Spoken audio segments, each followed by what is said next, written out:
Assalamualaikum warahmatullahi wabarakatuh. Perkenalkan, nama saya Faiza Zahra, saya dari kelas 10D. Saya akan mewawancarai salah satu farmasi yang ada di lingkungan saya. Saya persilahkan untuk perkenalkan diri. Perkenalkan, nama saya Firda Rahmadani. Saya lulusan S1 Farmasi Universitas Islam Negeri Alauddin Makassar. Saat ini saya bekerja di apotik Tobong yang ada di Bilopa. Apa tugas utama seorang tenaga farmasi?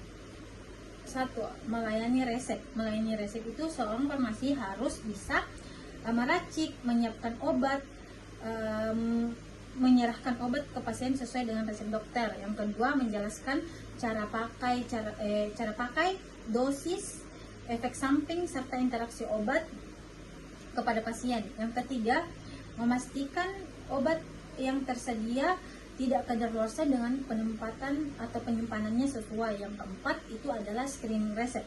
Screening resep itu dia mengecek ketepatan dosisnya, efek samping serta alergi obat sebelum diberikan kepada pasien. Mengapa ketelitian sangat penting dalam pekerjaan farmasi? Karena kesalahan kecil bisa membuat fatal. Salah dosis, salah obat, salah pasien dapat menyebabkan keracunan bahkan kematian. Apa peran farmasi dalam pelayanan kesehatan masyarakat? Jadi garda terdepan untuk edukasi, memberikan konseling obat kepada pasien agar bisa dipakai dengan benar. Selain itu, memastikan obat yang beredar aman, bermutu, dan berkhasiat. Bagaimana cara tenaga farmasi memastikan obat yang diberikan aman untuk pasien? Ada beberapa poin. Poin pertama namanya screening resep. Screening resep itu terdiri dari nama pasien, umur, berat badan, riwayat alergi, sama interaksi obat lainnya.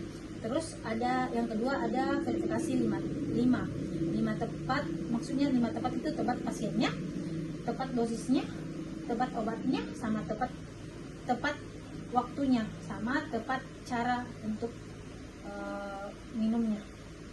Selain itu, pastikan pasien paham cara pakai dan tanda bahaya efek samping. Apa saja keterampilan yang harus dimiliki oleh seorang farmasi? Yang pertama, hard skill. Hard skill itu meliputi ilmu farmakologi, ilmu farmaseutika, perhitungan dosis, serta manajemen stok. Yang kedua itu soft skill. Soft skill itu terdiri dari ketelitian, cara berbicara yang jelas kepada pasien atau dokter, dan etika serta empati. Mengapa tenaga farmasi harus memahami dosis obat?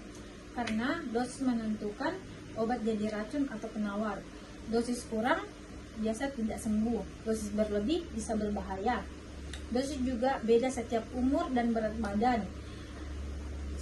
Salah hitung dosis pada anak atau bayi dapat berbahaya.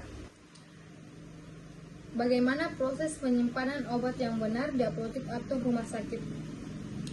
Yang pertama, untuk penyimpanannya dari suhu ruang itu harus 15-30 derajat Celcius. Kalau suhu dingin dia 2-8 derajat Celcius. Terus obat tidak boleh di tempat kering atau terkena sinar matahari langsung. Yang ketiga itu dia harus first in first out, FIFO atau FEFO, first expire first out. Terus obat narkotika dan psikotropika itu harus memiliki lemari khusus yang mempunyai kunci, sama obat yang lasa itu harus dipisahkan. Apa perbedaan tugas apoteker dan asisten tenaga kefarmasian?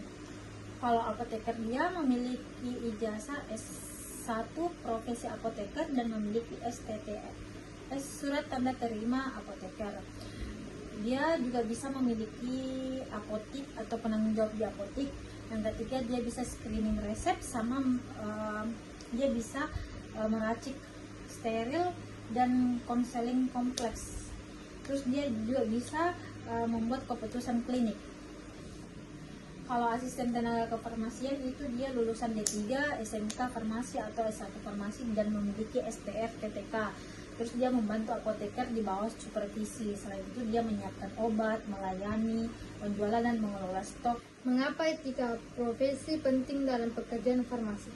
Karena farmasi pegang data pasien. Selain itu dia punya akses ke obat keras. Etika penyalahgunaan obat menjaga kesehatan pasien, memastikan tidak ada konflik kepentingan, dan menjaga kepercayaan masyarakat. Tanpa etika, obat bisa disalahgunakan. Apa tantangan yang sering dihadapi dalam pekerjaan farmasi? Yang pertama itu resep tidak sesuai, seperti tulisan dokter yang acak-acakan, yang tidak sesuai. Terus lain lagi dosisnya yang tidak akurat atau tidak sesuai.